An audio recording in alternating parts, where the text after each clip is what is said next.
Halo teman-teman, dalam video kali ini kita akan membahas 4 hal penting dalam dasar-dasar penyuluhan pertanian. Yang pertama, perbedaan proses adopsi dan difusi inovasi. Yang kedua, upaya penyuluh untuk mempercepat difusi.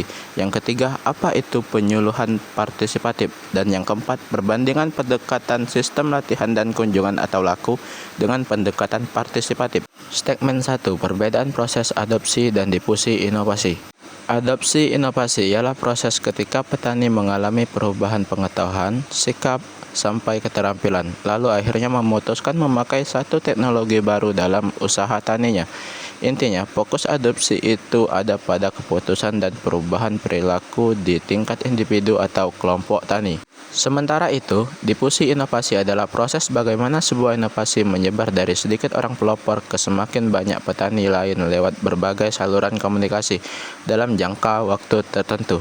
Di sini, fokusnya bukan lagi pada satu petani yang berubah, tetapi pada bagaimana inovasi itu menyebar di dalam suatu komunitas atau sistem sosial. Contoh adopsi inovasi.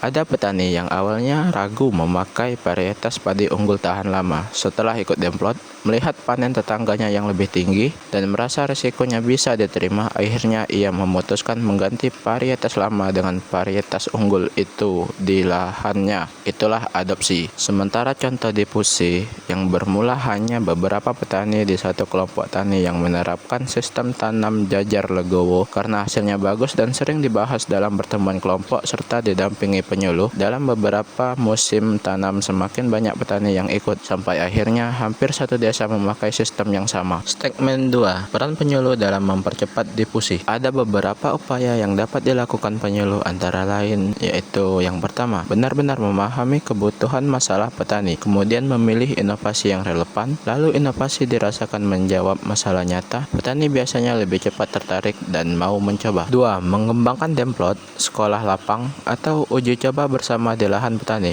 Petani cenderung percaya jika sudah melihat bukti di lapangan, bukan hanya mendengar teori. 3, memanfaatkan petani pelopor sebagai contoh. Petani biasanya lebih mudah meniru sesama petani yang sudah berhasil daripada sekedar mendengar anjuran dari pihak luar. 4, memakai berbagai saluran komunikasi, pertemuan rutin kelompok, kunjungan lapangan, media cetak sederhana, hingga media sosial dengan bahasa yang mudah dan sesuai budaya lokal. 5, memberikan pendampingan intensif saat petani sedang mencoba inovasi sehingga kalau ada kesulitan, penyuluh cepat membantu. Hal ini mengurangi risiko kegagalan di tahap awal dan membuat petani lebih percaya diri. 6, menjalin kerjasama dengan lembaga lain agar inovasi didukung akses sarana produksi, modal, dan pasar. Kalau faktor penunjang ini tersedia, petani lebih yakin bahwa inovasi bukan hanya bagus secara teknis, tapi juga menguntungkan secara ekonomi. Statement 3, penyuluhan partisipatif. Disebut partisipatif karena petani tidak diposisikan sebagai objek yang hanya menerima instruksi, tetapi sebagai subjek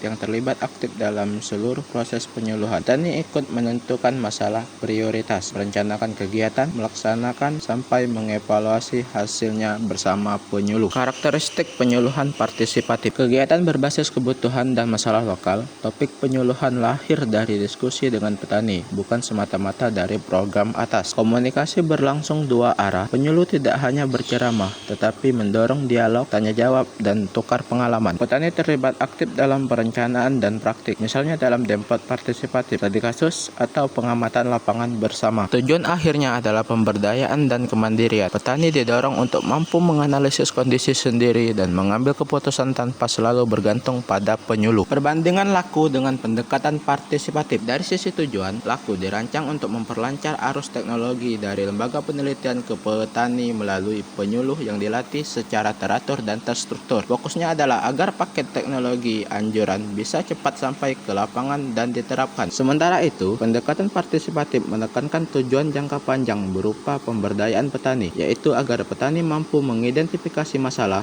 mencari solusi, dan mengelola perubahan secara mandiri dan berkelanjutan. Dari segi sasaran, sistem laku biasanya memprioritaskan penyuluh lapangan dan petani kontak atau kelompok tani tertentu sebagai pintu masuk penyebaran inovasi. Sementara pendekatan partisipatif cenderung berupaya melibatkan anggota komunitas seluas mungkin, termasuk kelompok kecil atau rentan yang sering tidak terjangkau program formal. Dari sisi organisasi, Laku memiliki struktur hierarkis dan berjenjang yang jelas, mulai dari peneliti, supervisor, penyuluh, hingga petani, dengan jadwal latihan dan kunjungan yang ketat dan rutin. Sedangkan pendekatan partisipatif lebih fleksibel dan horizontal, mengandalkan musyawarah, kesepakatan bersama, dan jejaring lokal dalam mengatur kegiatan penyuluhan. Metode yang digunakan dalam Laku umumnya berupa pelatihan untuk penyuluh, kemudian kunjungan dengan materi yang relatif sudah baku, seperti ceramah teknis dan demonstrasi anjuran teknologi. Sebaliknya, pendekatan partisipatif mengutamakan metode dialogis dan interaktif,